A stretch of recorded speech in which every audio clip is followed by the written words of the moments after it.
সম্মানিত মুসলিয়ানেরা, আমরা রমজানুল মুবারকের প্রথম জুমায় আল্লাহ তাআলা আমাদেরকে পৌঁছেছেন।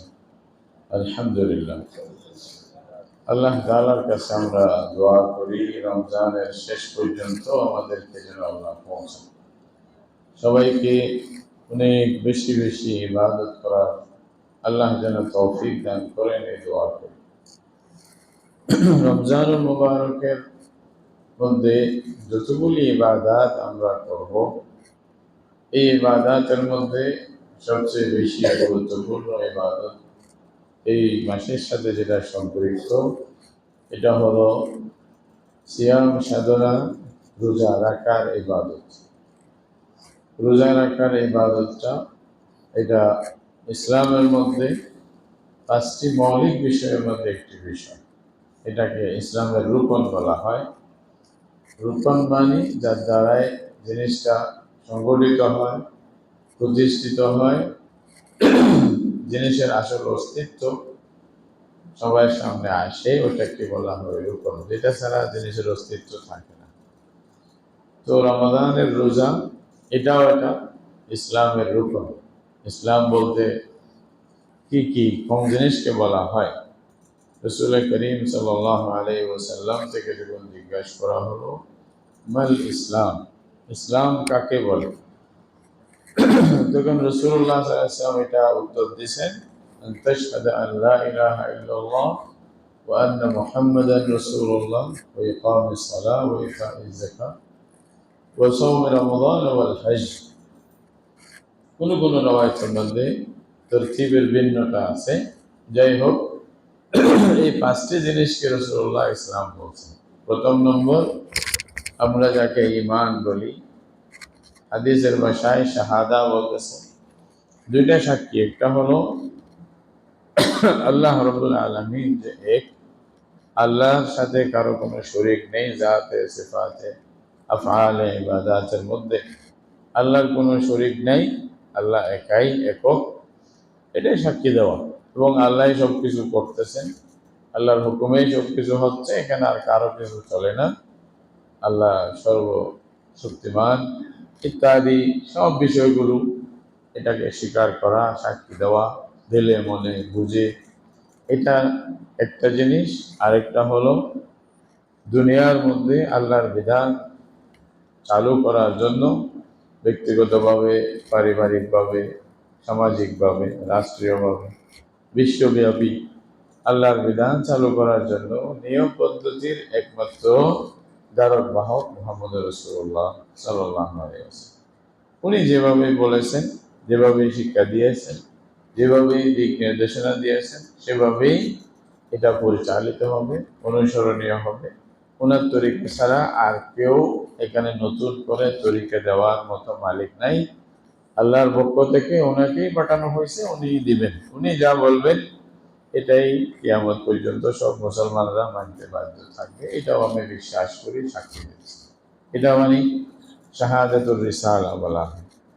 এই দুইটা সাক্ষী দেওয়া, আমি সাক্ষী দিলাম আল্লাহ ছাড়া সত্য কোনো মাবুদ নেই, ইবাদতের লায়েক আল্লাহ, এবং মুহাম্মদ সাল্লাল্লাহু আলাইহি ওয়াসাল্লাম আল্লাহর প্রেরিত রাসূল। অর্থাৎ আমার চলার জীবন মানে কাটানোর যে পদ্ধতি হবে, এটা শুধুমাত্র মুহাম্মদ রাসূলুল্লাহ সাল্লাল্লাহু আলাইহি ওয়াসাল্লামের নির্দেশিত পথেই হবে। আমার চলার পথের পাথে, আমার চলার পদ্ধতি এবং নিয়ম, এটাও সাক্ষী দিচ্ছি।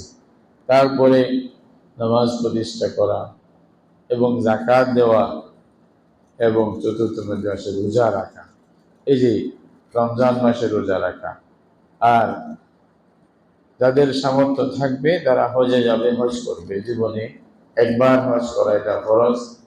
আর সুযোগ যদি হয়, আল্লাহ তাআলা যদি অনেক পয়সা দান করে, এরকম শক্তিও দান করে, শারীরিক সুস্থতাও থাকে, নিরাপত্তাও থাকে, তাহলে অন্তত 5 বছরের মাথায় একবার হজ করা এটা ভালো।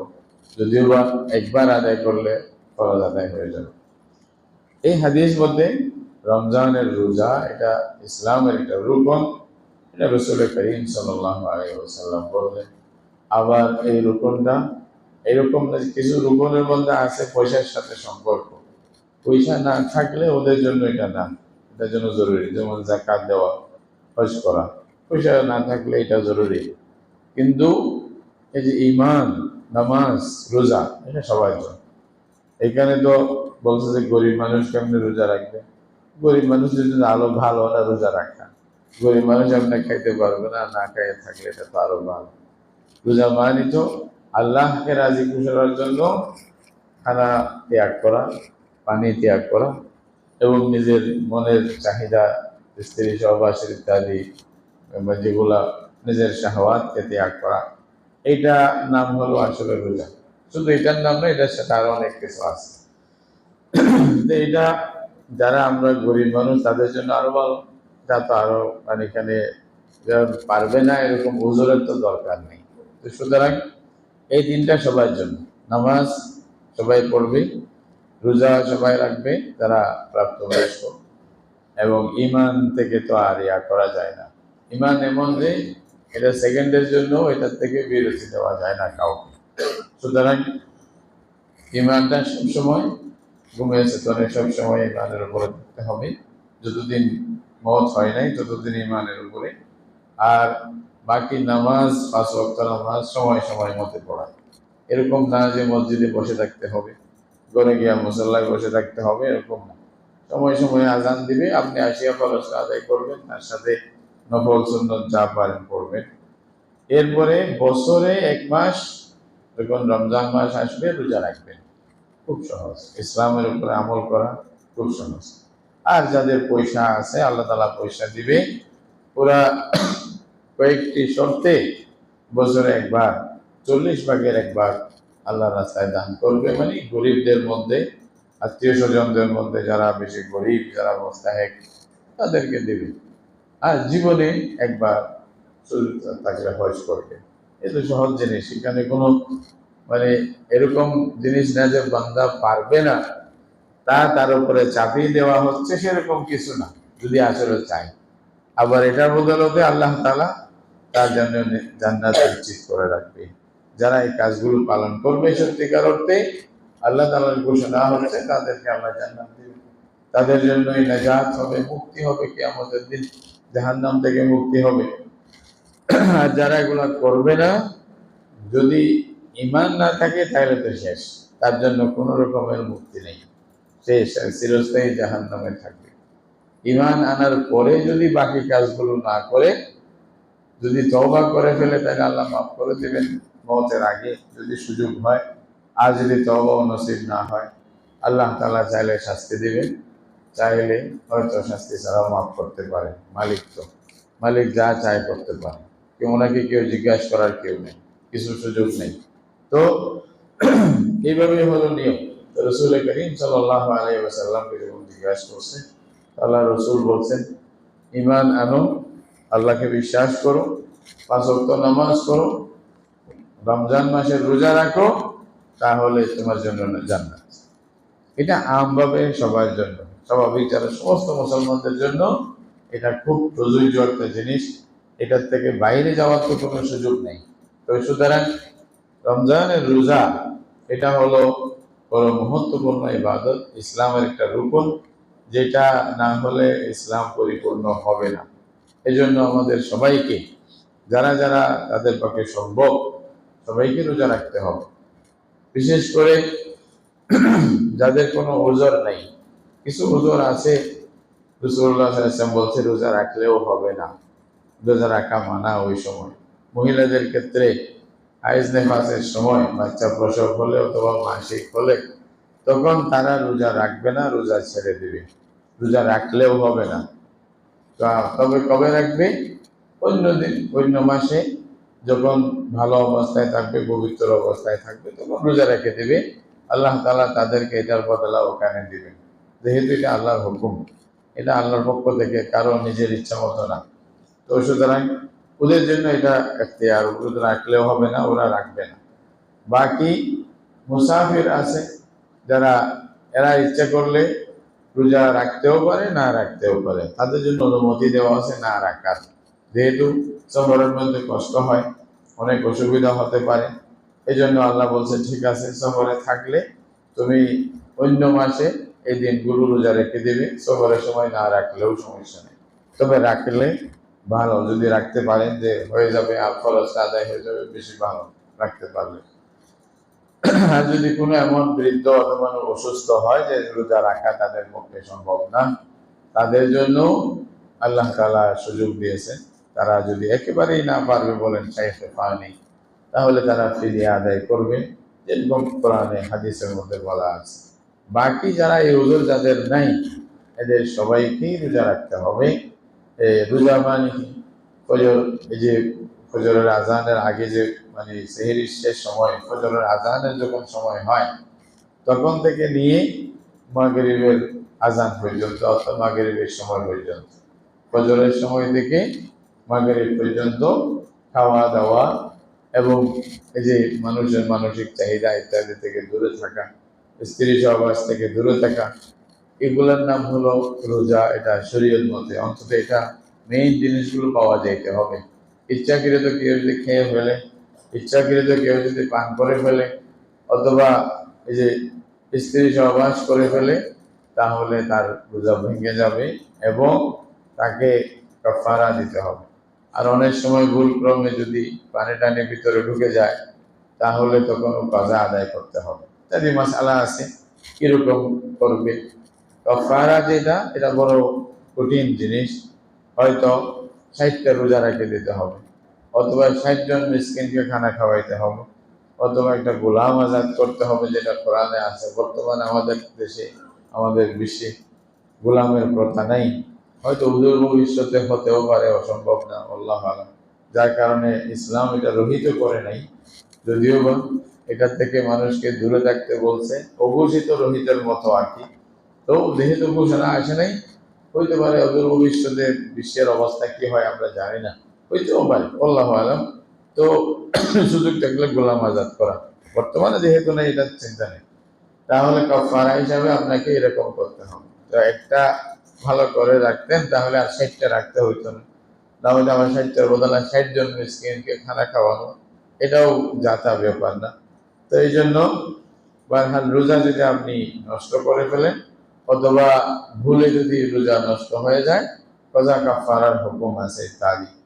বারহাল এই রোজার গুরুত্ব অনেক বেশি, সবাইকে রাখতে হবে। কেউ যদি অস্বীকার করে সে তো মুসলমান থাকবে না, আর যদি অস্বীকার না করে, অবহেলা করে, তাহলে তার জন্য বড় শাস্তি আছে।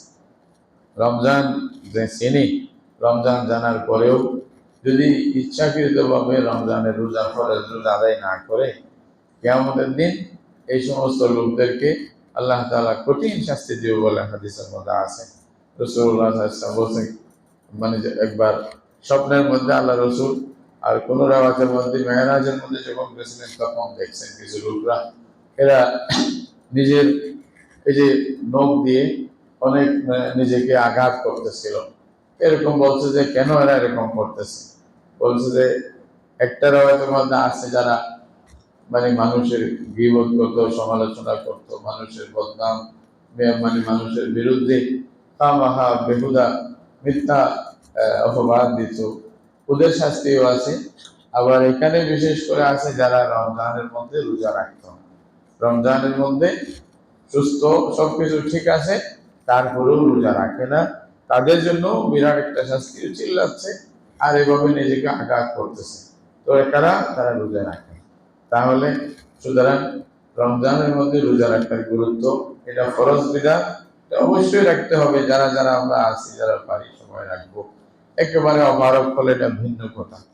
ছোট বাচ্চাদেরকেও, যারা একটু বয়স হয়েছে, রোজা রাখার একটু ক্ষমতা আছে, তাদেরকে একটু উৎসাহিত করার জন্য তাদেরকে রোজা রাখানো ভালো। সাহাবায়ে কেরাম রাদিয়াল্লাহু তাআলা আনহুম আজমাইন অনেক সময় বাচ্চাদেরকে রোজা রাখাইতেন, এবং আসরের সময় যখন একটু বাচ্চারা ওই চিল্লাচিল্লি করতো ভুকের কারণে, তা ওদেরকে নিয়ে আসি একটা খেলনা টেলনা হাতে দিতেন, বাকি সময়টা যেন মানে ইফতার পর্যন্ত যেন পৌঁছে যায়।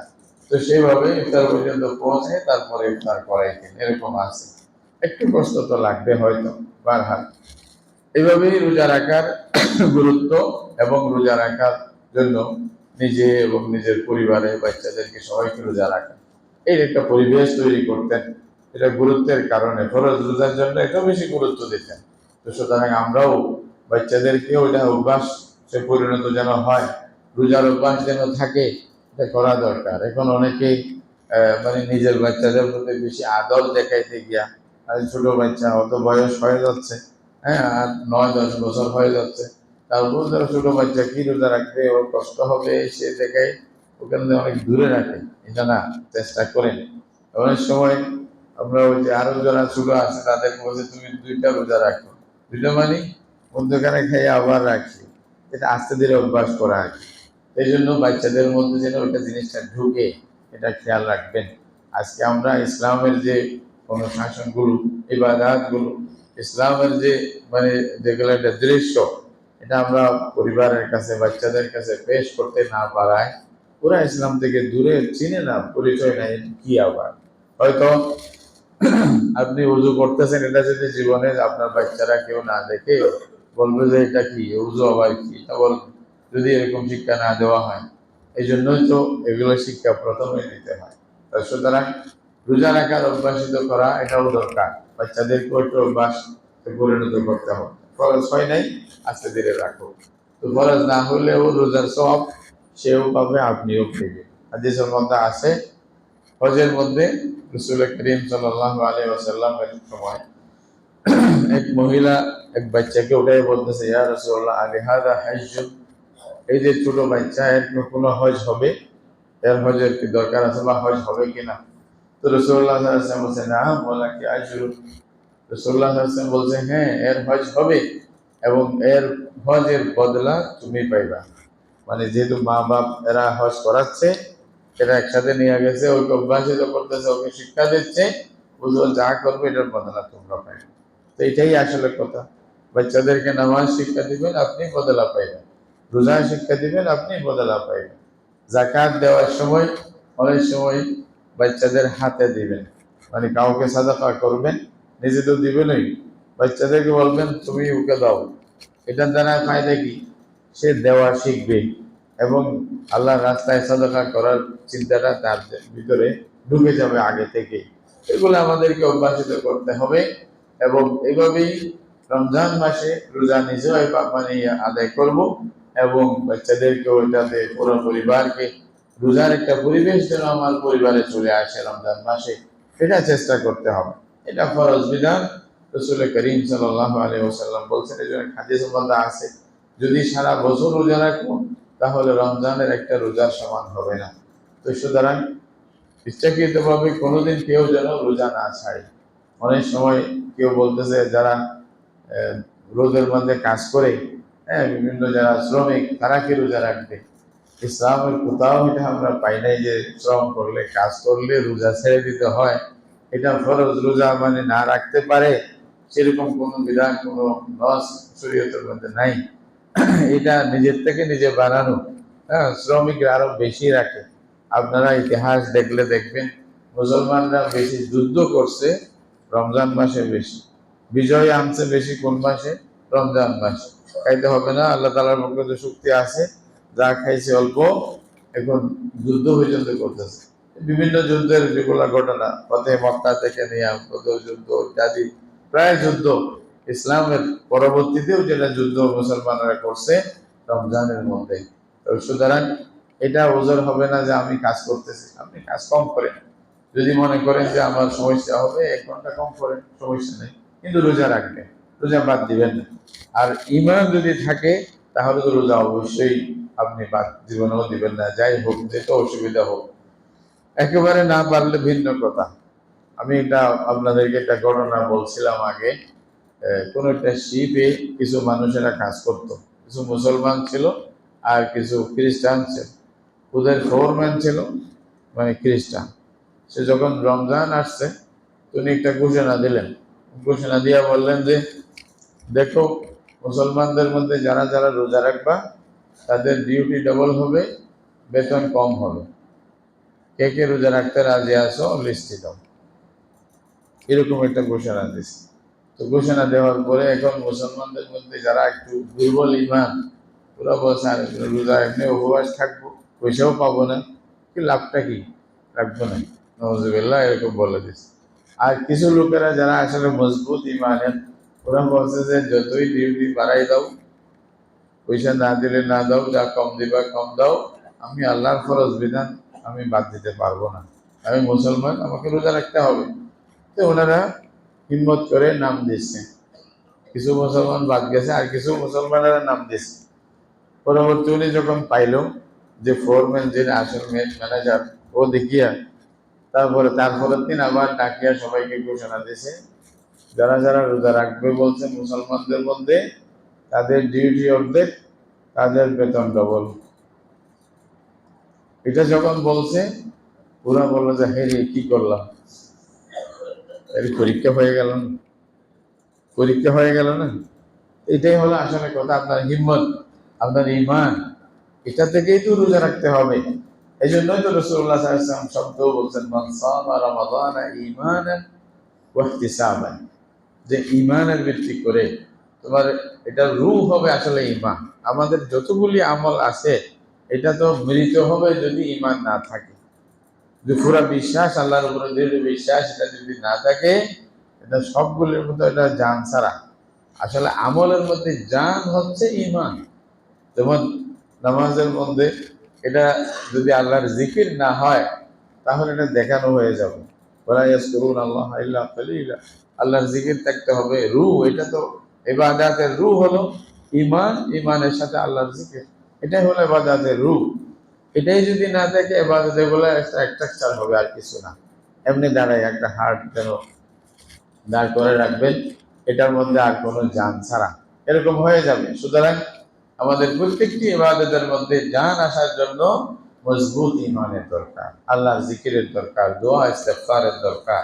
বেশি বেশি করে এগুলা করে এটাকে আরো বেশি তরতাজা করবো, শক্তিশালী করবো ইবাদতগুলোকে, এটাই তো বলা হচ্ছে। এজন্য যত বেশি কোরআন পড়ি ইমান বাড়ে, নামাজ পড়ি ইমান বাড়বে, নামাজ রোজা রাখবেন ইমান বাড়বে, মজবুতি আসবে। এটা হলো আপনার ইমানটাই আসলে থাকছে। শেষ পর্যন্ত এমন অবস্থায় দুনিয়া থেকে যাইতে পারবেন যে আপনার অন্তর ইমান দিয়া ভর্তি, আপনার শরীরের মধ্যে ইমানের এই যে মানে রেখা দেখা যাবে, আপনার প্রত্যেক কাজের মধ্যে ইমানের দৃষ্টান্ত পাওয়া যাবে। ওই অবস্থায় যদি দুনিয়া থেকে যান, আল্লাহ রসুল বলতে যায় সাথে সাথে জান্নাত, সাথে সাথে জান্নাত। এটা বলছে না, যেমন কানা আখিরু কালামিহি ইনদাল মাউতি লা ইলাহা ইল্লাল্লাহ দাখালাল জান্নাহ। মোটামুটি এই ইবাদত গুলো যে আমরা করতেছি ইমানের হেফাজতের জন্য, ইমানের মজবুতির জন্য, শেষ পর্যন্ত ইমান যেন ঠিকই থাকে, এই জন্যই তো আমরা করতেছি। তাই সুতরাং ইমানকে পাহারাদারি করার জন্যই ইবাদত গুলো প্রত্যেকদিন করতে হবে। রাসূলুল্লাহ সাল্লাল্লাহু আলাইহি ওয়াসাল্লাম বলছেন, মান তারাউনাহু ইয়াতি ইলাল মসজিদ ওয়া ইয়াযহাবু ইলাল মসজিদ ওয়া তাবাশশাদু লাহু বিল ঈমান। রাসূলুল্লাহ সাল্লাল্লাহু আলাইহি ওয়াসাল্লাম বলতেছেন, যাকে দেখো মসজিদে আসা যাওয়া করতেছে, সে ঈমানদার বলে তোমরা সাক্ষী দাও। মসজিদে আসা যাওয়া করতেছে, সে কি ঈমানদার। এবং প্রত্যেকটা জিনিসের সাথে ঈমানের বিরাট সম্পর্ক। আমরা বুখারী শরীফের কিতাবুল ঈমান পড়লে বুঝবেন, ওখানে ইমাম বুখারী রাহমাতুল্লাহ আলাইহি সম্পর্কটা বুঝেইছে, ঈমান আমলের সম্পর্ক। মানে প্রত্যেকটি কথাকে ঈমানের সাথে লাগাই দিয়েছে। তাহলে ঈমানের আমলের বিরাট সম্পর্ক। ঈমান না থাকলে আপনার আমল বেজান হয়ে যাবে, জান থাকবে না। এই জন্য প্রথমে বিশ্বাস, পুরোপুরি আল্লাহর উপরে বিশ্বাস, আল্লাহ থেকে পাওয়ার আশা, এগুলো আমলের মধ্যে বেশিভাবে থাকতে হবে। এবং ওই আশার ভিত্তি করে আমি রোজা রাখা, ইবাদত করাই তাই। আর রোজা রাখা আল্লাহর বান্দা, আমরা তো বছরে 1 মাস রোজা রাখতেছি। আমাদের উস্তাদ আল্লামা আবুল হাসান আলী নদভী রহমতুল্লাহ আলাইহি, উনি এক জায়গায় লিখছেন, এই যে রোজার গুরুত্ব বুঝাইতে গিয়া বলছে, আসলে আল্লাহর বান্দারা যারা, এরা তো সারা জীবনই রোজা রাখে। আসলে যারা আল্লাহর বান্দা, তোমরা তো এমনি 2 দিন রোজা রাখতেছো মাসে একবার, মানে বছরে 1 মাস, কিন্তু আল্লাহর বান্দারা, খালেস আল্লাহর মানে ইমানদার বান্দারা সারা বছর রোজা রাখে। এদের ঈদ দুনিয়াতে হয় না, এদের ঈদ হয় জান্নাতে গিয়ে। আল্লাহু আকবার। দুনিয়াতে রোজা রাখবে, ঈদ হবে কোথায়? জান্নাতে গিয়া। ওইখানে আর কোনো বাধা নেই, ঈদের দিন তো সব খুশি, যা মন চায় করতে পারে। বলছে ওরা দুনিয়াতে রোজা রাখে, মানে রাসূলুল্লাহ সাল্লাল্লাহু আলাইহি ওয়াসাল্লাম যেরকম বলছে, আর দুনিয়া সিজনুল মুমিন ওয়া জান্নাতুল কাফির, দুনিয়াটা হলো ঈমানদারের জন্য একটা কারাগার, কারাগারের মধ্যে আপনি যতই আরামে থাকেন, এখানে বাধা মানে বাধা আছে কিনা? অনেক কিছু বাধা থাকে যেটা আপনি বাইরে থাকলে যা করতে পারতেন, কারাগারে থাকলে করতে পারবেন না, মন চাইলেও পারবেন না। ইমানদার দুনিয়াতে থাকে, মন চাইলেও সবকিছু করতে পারে না। অনেক কিছু বাধা দিয়া সে ঘেরাও করা আছে, এগুলো সব মানিয়ে চলতে হচ্ছে। সে একবার উন্মুক্ত হবে কোথায়? জান্নাতে গিয়া। এই জন্য বলছে ওয়ালাহুম ফিহা মা তাশতাহি আনফুসুকুম ওয়া লাকুম ফিহা মা তাদউন, যা মন চাই করো কোথায়? জান্নাত। এভাবেই বলছে, বোঝার জন্য। তাহলে দুনিয়ার আল্লাহ বান্দারা সবকিছু মানিয়ে চলে। এটা খাওয়া যাবে না, রমজানের আমরা রোজা রাখি, খাওয়া যাবে না, পান করা যাবে না, স্ত্রী সুলভ এগুলা স্ত্রী স্বামীর সুলভ এরকম কর্মকাণ্ড করা যাবে না, মিথ্যা কথা বলা যাবে না, না না না, এগুলা থেকে বিরত বিরত। আল্লাহর বান্দারা সারা জীবনেই বিরত থাকে, মিথ্যা থেকে বিরত থাকবে। যেমন ইমাম বুখারী রাহমাতুল্লাহ আলাইহির জীবনীতে লেখা আছে, জীবনে একদিন একবারও কারো গীবত করেন নাই। সারা জীবনে একবারও কারো গীবত না করা, এটা জাতার ব্যাপার না, টপ বিষয়। এটা দাবিও করতে পারবে না। এবং বুখারী রাহমাতুল্লাহ আলাইহি বলছেন, ওয়াল্লাহি মাগতাবা আহাদান ফি হায়াতি, জীবনে একদিনও কারো গীবত করেন নাই। তাহলে কিভাবে নিজেকে বাঁচাইছে? কিভাবে নিজেকে বাঁচাইছে? এজন্য খারাপ থেকে বিরত থাকতে থাকতে দুনিয়াটা যেন নিজের জন্য কারাগার, সিজনুন, জেল। তারপর যেদিন মুক্তি হবে, এদিন তো আল্লাহ আল্লাহ বলছে যে এখন আর কোনো বাধা নাই, যা মন চাই করো, যা মন চাই করো, যেটা দাবি করবে সেটাই দিব তোমাকে, এটা বলা হচ্ছে। তাহলে আমরা অতটুকুতে যাইতে না পারলেও কিছু কিছু অভ্যাস তো করি। অন্তত রমজান মাসটা একটা মাস এভাবে চালাবো যেন রোজা বাস্তবে রোজা হয়। এই রোজা যেটা ফরজ বিধান, এটা একটা বাহ্যিক দিক আছে যেটা আমরা দেখতেছি, একটা বিতর্কত দিক আছে যেটা আসলে রূপ। এটার আদাবের খেয়াল করলে এবং রাসূলুল্লাহ সাল্লাল্লাহু আলাইহি ওয়াসাল্লাম যেভাবে বলতেন সেভাবেই যদি আমরা রোজা রাখি, তখনই রোজার হাকিকত বাস্তবতা আমাদের সামনে আসবে। এটা কি রোজার হাকিকত কি? রাসূলুল্লাহ সাল্লাল্লাহু আলাইহি ওয়াসাল্লাম বলছেন, রুব্বা সাইমিন লাইসা লাহু মিন সিয়ামিহি ইল্লা জু' ওয়াল আতাশ, অনেক রোজাদার আছে তার রোজা থেকে সে মানে বিভাসিত থাকা, ক্ষুধার্ত থাকা ছাড়া আর কিচ্ছু পায় না। এটা কি? এটা রোজাকে রোজা রাখে নাই আর কি। রোজার মতো যদি রোজা হতো, তাহলে ওটার আল্লাহ তাআলার পক্ষ থেকে যতগুলি ফজিলতের কথা আছে, যতগুলি সওয়াবের কথা আছে, আর যত প্রতিদান আল্লাহ দিবেন বলছেন, সব কিছু পাইতেন যদি আপনি রোজাকে বাস্তবে রোজা বানাইতেন। এটা রোজাকে বাস্তবে রোজা বানাইতে হলে রাসূল করিম সাল্লাল্লাহু আলাইহি ওয়াসাল্লাম বলছেন, মান লাম ইয়াদা কাওলা যুরি ওয়াল আমালা বি ফালাইসা লিল্লাহি হাজাতুন ফি আন ইয়াদা তা'আমাহু ওয়া শারাবাহু, যে ব্যক্তি রোজা রাখার পরে অশ্লীল বাক্য, অশ্লীল কথাবার্তা ছাড়েনি এবং অশ্লীল ব্যবহার ছাড়েনি, অন্যায় দুর্ব্যবহার খারাপ ব্যবহার, কটু কথাবার্তা এগুলা ছাড়তে পারেনি, সে উপবাস থাকার মধ্যে আল্লাহর কি গরজ আছে? উপবাস থাকছে আমার কি হয়েছে? এরকম করে বলছে রাসূলুল্লাহ সাল্লাল্লাহু আলাইহি ওয়াসাল্লাম কথাটা। রোজা তুমি ফুকাহায়ে কেরাম বলবে রোজা হয়ে গেছে, কিন্তু এই রোজা তোমার কোনো কাজে আসবে? যে রোজার কথা রাসূলুল্লাহ সাল্লাল্লাহু আলাইহি ওয়াসাল্লাম বলছে তো গুরুত্বপূর্ণ, এত ফজিলত, ওটা পাওয়ার জন্য একটু কষ্ট করতে হবে। এই জন্য আল্লাহ রাসূল বলছেন লা ইয়াকুন ইয়াউমু সাওমি আহাদিকুম ওয়া ইয়াউমু সাওমি গায়রিকুম লা ইয়াকুনু সাওয়াআন। আল্লাহ রাসূল সাল্লাল্লাহু আলাইহি ওয়াসাল্লাম বলতেছেন যেন রোজার দিন গায়রে রোজার দিন যেন সমান না হয়। রোজার দিন এবং গায়রে রোজার দিন ফরক হইতে হবে। রোজার দিন যখন আসবে, তোমার মধ্যে সংযম হতে হবে, সবর আসতে হবে, এবং কেউ গালি দিলেও এটার জবাব গালি দিয়ে দিবা না। কাউকে নিজে তো গালি দিবাই না, কেউ যদি গালি দিয়ে দেয়, এই গালির উত্তরেও কিন্তু গিলে দিবা না, গালি দিবা না। এটা রাসূলুল্লাহ সাল্লাল্লাহু আলাইহি ওয়াসাল্লাম মানা করছে। তো বলছে যে ফাইন সাহাবাহু আহাদুন ওয়া কাতালাহু আহাদুন ওয়া শাতান ওয়া আহাদুন ফালিয়াকুল ইন্নী সায়িম, ইন্নী সায়িম, এটা বলবে। তাকে যদি কেউ গালি দেয়, কেউ যদি তার সাথে দুর্ব্যবহার করে, বলবে যে ভাই আমি রোজা রাখছি, আমি রোজাটা হেফাজত করতে চাই। এটা অনেক মূল্যবান একটি আমল। তুমি উল্টা পাল্টা জিনিসের মধ্যে আমাকে খেপাই দিবা, আমাকে মশগুল করে দিবা, আমি ফজিলত থেকে মাহরুম হয়ে যাব, এটা আমি চাই না। সুতরাং আমি রোজা রাখছি, আজকে তুমি যাই বলো আমি কিছু বলবো না, সময় মধ্যে যখন উত্তর দিতে হবে দিব। এইভাবেই বোনবান রোজাকে যেভাবে পারেন হেফাজত করবেন। রাসূলুল্লাহ সাল্লাল্লাহু আলাইহি ওয়াসাল্লাম বলতেছেন, যদি তুমি রোজা রাখো, তোমার অঙ্গ প্রত্যঙ্গ এগুলো রোজা রাখতে হবে। এটা খালি পেটকে খালি রাখা এটা বড় বিষয় না, এটা তো যে কেউ করতে পারে। কিন্তু পেটকে খালি রাখার সাথে সাথে এইসব কিছুকে অন্যায় থেকে, অশ্লীলতা থেকে, মুনকারাত থেকে, খারাপ থেকে বাঁচাই রাখা, এটার নামই হচ্ছে বাস্তবে রোজা। যদি তুমি রোজা রাখো, তোমার হাত, তোমার কান, তোমার চোখ, মানে তোমার মুখ, এগুলা যেন রোজা রাখে।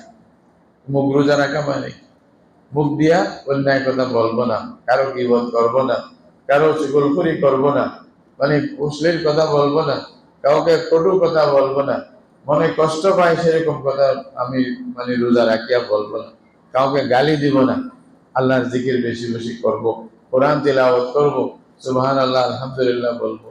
খেয়াল করে দেখেন তো, রোজার মাসকে আমরা ডেলি যতগুলি মানুষের সাথে খারাপ ব্যবহার করি বা শক্ত কথা বলি বা উঁচু আওয়াজে কথা বলে তাকে মানে শাসাইতে চাই, ওই পরিমাণে আমরা কি আল্লাহর জিকির করছি?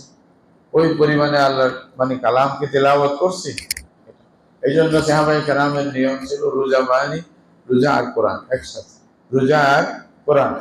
রোজা আসছে, কোরআনের সাথে লেগে গেছে, বেশি বেশি কোরআন পড়তেন সাহাবায়ে কেরাম রাদিয়াল্লাহু তাআলা আনহুম আজমাইন এবং আইম্মায়ে কেরাম, তাবিঈন। তবে তাবিঈনদের ব্যাপারে বলা হচ্ছে কানু ইয়াকুবুনা আলাল কোরআন।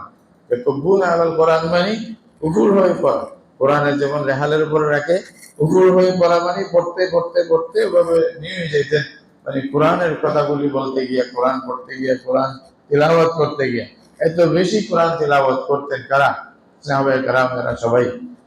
ইমাম মালিক রহমতুল্লাহ আলাইহি সহ আরো অনেক বড় বড় ইমামরা হাদিসের দরজ বাদ দিয়ে ওনারা কোরআনের সাথে লেগে যেতেন রমজানের মধ্যে, এটা আছে। তাহলে আমাদেরকে কোরআনের সাথে বেশি সম্পর্কটা রাখতে হবে, পড়তে হবে। আপনি পড়তে না জানলেও একটু একটু চেষ্টা করে খুলিয়ে দেখেন, আঙ্গুল মানে ফিরাই দেন এই যে লাইনের মধ্যে, যে আল্লাহ তো ভালোই বলছে, আল্লাহ তো সত্য বলছে, আল্লাহ যা বলছে সত্য বলছে। অনেক লম্বা কাহিনী আছে, এগুলোর বিষয়ে কোরআনের সাথে সম্পর্ক বেশি মজবুত করে রাখেন রমজানের মধ্যে। ইমাম বুখারী রাহমাতুল্লাহ আলাইহি নিয়মের কথা আছে, উনি রমজানের প্রত্যেক দিনে একটি খতম করতেন পুরো কোরআন। প্রত্যেক দিন একটি খতম করা এটা যা তা ব্যাপার না। আর যখন শেষ দশক আসতো, শেষ দশকের মধ্যে দিনে এক খতম, রাতে এক খতম করতেন ইমাম বুখারী। ইমাম আবু হানিফা রহমতুল্লাহ আলাইহি, ইমাম শাফি রহমতুল্লাহ আলাইহি, ওদেরকে যখন ওদের জীবনী সম্পর্কে আছে, ইমাম আজম আবু হানিফা রহমতুল্লাহ আলাইহি যেখানে রমজানের মধ্যে যেখানেই থাকতেন ওখানে 60 খতম কোরআন করতেন। 60 খতম মানে দিনে এক খতম, রাতে এক খতম। ইমাম শাফি রহমতুল্লাহ আলাইহিকে যখন জিজ্ঞাসা করছে আপনি কোরআন কিভাবে খতম করেন, তো উনি বলছে যে কোনটা বলবো, কোরআন খতমের কোনটা বলবো তোমাকে? হাঁটতে হাঁটতে খতম করি ওটা বলবো, বা নামাজের মধ্যে খতম করি ওটা বলবো, নাকি এমনি বসে যখন তিলাওয়াত করি ওটা বলবো? কোনটা বলবো? আরেকটা মানি মতলব সবকিছু নিয়ে যেটা খতম করি ওটা বলবো। মাসের মধ্যে এভাবেই খতম করতেছে, কোরআনের সাথে সম্পর্ক এরকম ছিল। তো রমজানটা কোরআন নিয়ে আসছে, কোরআনের সাথে আমাদের সম্পর্ক বেশি হতে হবে, মুখকে হেফাজত করতে হবে, মুখ দিয়ে বেশি বেশি কোরআন তেলাওয়াতের চেষ্টা করতে হবে। আর যদি কাজে যান, এদিক সেদিক যান, তখন সাল্লাল্লাহু আলাইহি ওয়াসাল্লাম দুরূদ শরীফ পড়বেন বেশি করে, মানে জিকির আজকার করবেন, আলহামদুলিল্লাহ, সুবহানাল্লাহ, লা ইলাহা ইল্লাল্লাহ, আল্লাহু আকবার, এগুলা বলবেন। হাদিসের মধ্যে আছে আল্লাহ রাসূল সাল্লাল্লাহু আলাইহি ওয়াসাল্লাম বলতেছেন আহাব্বুল কালিমাতি ইলাল্লাহি আরবা, আল্লাহর কাছে সবচেয়ে বেশি প্রিয় কালিমা হলো চারটি, সুবহানাল্লাহ, আলহামদুলিল্লাহ, লা ইলাহা ইল্লাল্লাহ, আল্লাহু আকবার। এই চারটার চেয়ে বেশি প্রিয় কালিমা আল্লাহর কাছে নাই। আর এক একটার সওয়াব এটা আসমান জমিন ভাঙ্গা সওয়াব। হাদিসের মধ্যে রাসূলুল্লাহ সাল্লাল্লাহু আলাইহি ওয়াসাল্লাম বলতেছেন আত-তাহুরু শাতরুল ঈমান ওয়াল হামদুলিল্লাহি তামলাউল মিজান ওয়া সুবহানাল্লাহ ওয়াল হামদুলিল্লাহ তামলাআনি আও ক্বালা তামলাউ মা বাইনাস সামাই ওয়াল আরদ। রাসূলুল্লাহ সাল্লাল্লাহু আলাইহি ওয়াসাল্লাম বলতেছেন, এগুলো বুখারী শরীফের হাদিস, আলহামদুলিল্লাহ এটা মিজানের পাল্লাকে ভারী করে দিবে। একবার আলহামদুলিল্লাহ বলতে থাকেন না, আমি জীবনে যত বেশি আলহামদুলিল্লাহ বলতে পারি, মনে করেন আপনি অনেক বেশি বলে ফেলছেন, আপনার এত দরকার নেই, তো আপনার ছেলে পাবে, আপনার মেয়ে পাবে, আপনার মা পাবে, বাপ পাবে, ওদেরকে দিয়ে দিবে আল্লাহ তাআলা। এরকম আছে, ওয়াল্লাযীনা আমানু ওয়াত্তাবাআতহুম যুররিয়্যাতুহুম বিঈমানিন আলহাকনা বিহিম যুররিয়্যাতাহুম। আপনার যদি আমল বেশি থাকে, আপনার আওলাদের মধ্যে যদি আমল কমজোর থাকে, ঈমান থাকলে আল্লাহ বলছে আমি তাকে ওর পূর্বপুরুষের সাথে মিলাই দেব, জান্নাতের মধ্যে ঢুকাই দেব। তো সেই হিসাবে তো আপনাকে বেশি করা দরকার। সেই জন্য যত বেশি পারেন জিকির আজকার বেশি করেন। রাসূল করিম সাল্লাল্লাহু আলাইহি ওয়াসাল্লাম বলছেন রমজান মাসে দুইটা কাজ বেশি করে করবে, এটা লা ইলাহা ইল্লাল্লাহ বেশি করে পড়বে, আর আল্লাহুম্মা ইন্নী আউযু বিকা মিনান নার, জাহান্নাম থেকে পানাহ চাওয়া, এই কাজটা বেশি করবে। তো এটাই রমজান মাস তো আসছে, এই জন্যই আপনাকে দেওয়ার জন্য আসছে। তো আমি নিতে রাজি আছি কিনা, এখনো কোনো ঘুমের মধ্যেই চলে যাচ্ছে নাকি? রমজান মানে ঘুম, রমজান মানে অলসতা, নাউজুবিল্লাহ মিন যালিক। কেন রমজানেই সব ঘুমাইতে হবে?